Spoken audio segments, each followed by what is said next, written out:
Okay, so welcome to the deep dive, everybody. Today we're going deep on the idea of secret societies. Ooh, fun. Yeah, right? Always a good time. I know you're into this kind of stuff, so. I am. I'm definitely the kind of person that likes to think about these things, Yeah, and I think a lot of our listeners are too, whether, they're like high-powered people in finance or politics or something, and they think that there might be something to this, Sure. or they're just, interested in power dynamics and how things really work. Right, like who really pulls the strings? Exactly. So for today's deep dive, we're looking at material from another podcast called Hidden Hands, Unmasking Modern Secret Societies. Okay, I've heard of that one. Yeah, it's pretty interesting. It's kind of a back and forth between two guys, Alex, who's a bit of a skeptic, kind of laid back, Okay. and Sam, who's definitely more on the conspiracy theory side of things. Right, so they have a good dynamic going then. Yeah, exactly. And that's kind of what we're going to be looking at today is what are the core things that they talk about? Like, how do they define a secret society, Mm-hmm. in the 21st century? And then how much influence do they think that these groups have? And we're going to try to, give you the core ideas without necessarily taking sides. Right, not endorsing any particular theory, just presenting what they've got. Exactly. Yeah. So where should we even start with this? Like, what is a secret society? Yeah, it's a good question because I think we all have these images in our heads, right? The hooded robes and the dark chambers and all that kind of stuff. Yeah, like the classic Masonic imagery. Exactly. Right. But the thing is that Hidden Hands kind of, pushes us to think a little bit beyond that and think, okay, what does it look like today? Right, because do those things still exist, or is it more like? Well, they might exist, but there's definitely, there's the boardrooms and the, Silicon Valley back rooms and Zoom calls. yeah, exactly. Like who knows what's going on in all those private, groups and chats and stuff. So are these groups like inherently evil, or are they just people with shared interests that are trying to keep things private? Well, that's the big question, right? And that's one of the things that they kind of go back and forth on is like, is it inherently a bad thing to have a secret society? Or, are there some that are, doing good things or just trying to protect their own interests? Right, so it's not necessarily nefarious by definition. Exactly. Okay, so to get a better sense of this, I guess we should look at some of the groups that Hidden Hands talks about. And maybe start with some historical examples. The ones that they call like the OGs. The OGs, yeah. So they talk about, of course, the Freemasons, who are kind of, Yeah, the classic. the classic example. Everybody thinks of them first, and they have their rituals and stuff. But they also do a lot of charity work and things like that. Yeah. And then there's the Illuminati, which is super interesting because they were actually trying to do some pretty good thing. Like they were all about enlightenment and reason and challenging power structures. Right, but I guess that got them into trouble. It did, yeah. They were eventually, suppressed because they were seen as a threat.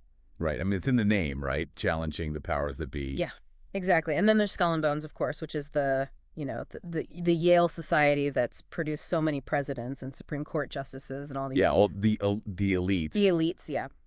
So one thing that I noticed that Hidden Hands points out is that like the way these groups operate has changed so much. Like they talk about how the Illuminati used to distribute pamphlets and, really try to get their ideas out there publicly. Yeah. But nowadays it's all about like private jets and NDAs. Oh, yeah, for sure. Right. It's all very hush-hush and, behind closed doors. Yeah, so I guess the idea is like they've gotten smarter about covering their tracks. I guess so, or maybe they just have more to hide. Ooh, that's a good point. Yeah. So let's talk about some of these modern groups that are doing these things like I guess the most obvious one that everybody thinks of is the Bilderberg Group. Oh, yeah, the Bilderberg Group. That's like the ultimate secret society in a lot of people's minds. Right, because they meet every year and nobody knows what they talk about. Yeah, it's all these super powerful people, CEOs, politicians, royalty even. Right. And they have these meetings and no press is allowed and very few details ever leak out. So what do they actually do? Well, that's the big mystery, right? And Hidden Hands kind of speculates that maybe they're using these meetings to, shape global policy without any kind of public oversight. Oh, so like it's not even that they're doing anything illegal. It's just that they're doing it all in secret. Yeah, and that's one of the big concerns, right? Is that when you have these very powerful people meeting in secret, hard to know what they're up to and whether they're acting in the best interests of everyone. Right, because, They could be talking about things that affect you and me, but we have no say in it. Exactly. So beyond these like more traditional power structures, Hidden Hands also talks about like the tech industry and how there are all these influential groups there too. Oh, yeah, that's a really interesting part because it's not so much about, you know, like secret handshakes and rituals and stuff. It's more about these networks of people who have a lot of money and influence.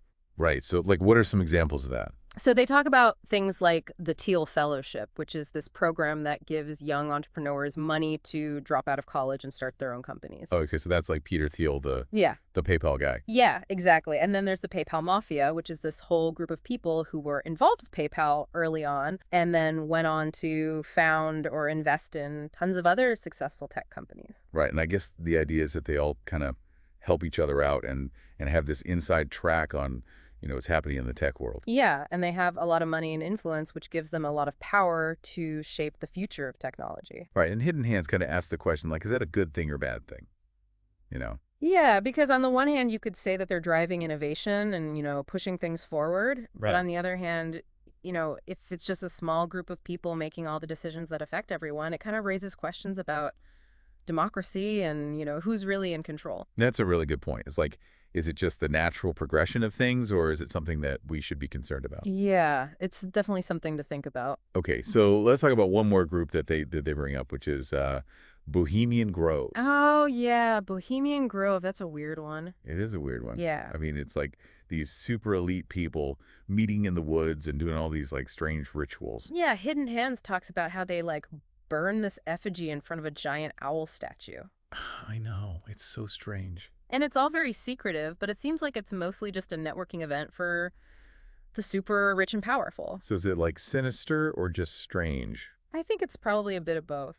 Okay, that's fair. Yeah. I mean, anytime you have powerful people meeting in secret and doing weird stuff, it's going to raise some eyebrows. That's for sure. Right. So I guess the big question that we're left with is like, do these groups actually rule the world, or is that just like a conspiracy theory? Well, Hidden Hands kind of comes down on the side of, there's definitely power consolidation happening, but it's not necessarily like some evil cabal controlling everything. Okay, so it's more like they have a lot of influence, but they're not necessarily coordinating everything. Yeah, exactly. They might have shared interests, but they're not necessarily working together to take over the world or anything. Okay, because I think that's one of the things that people get really hung up on is like, this idea that there's this one group that's behind everything. Right, like the Illuminati or whatever. Yeah, and Hidden Hands kind of pushes back against that and says like, look, there are real problems in the world, but they're not all caused by some secret society. Yeah, it's more complicated than that. Right, so like we should be focused on addressing the actual issues,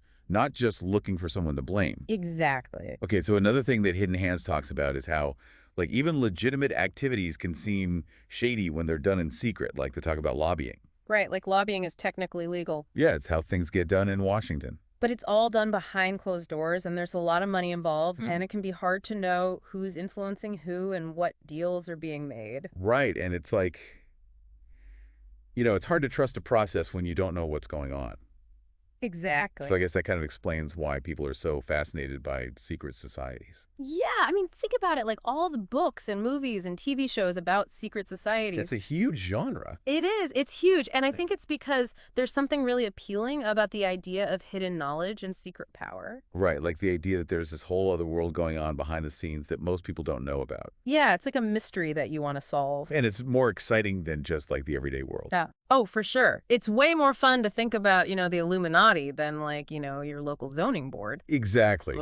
So should we be worried about all this? Well, Hidden Hands kind of leaves us with the idea that the lack of transparency is the biggest problem. Okay, so it's not necessarily that these groups are doing bad things. It's just that we don't know what they're doing. Yeah, and that can be dangerous because it means that they can operate without any accountability. Right. So it's like, even if they're not trying to control the world, the fact that they could is enough to be concerned about. Yeah, exactly. And, they also touch on the idea that maybe some of these groups are more extreme than others. Right. Like they talk about the whole microchip and the latte thing. Yeah, that's definitely on the more out there side of things. Yeah. But it's still interesting to think about, like, what are the limits of this? Yeah. Where does the conspiracy theory end and reality begin? Exactly. Okay, so I guess as we wrap this up, the big question for our listeners is like, why are we so drawn to this idea of secret societies?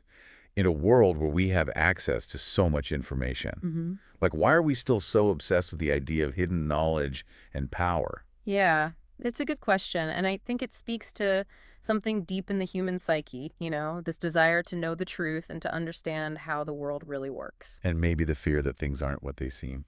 Yeah, that too. Okay, so we'll leave you with that to think about. Yeah, let us know what you think. All right, thanks for joining us for the deep dive. See ya.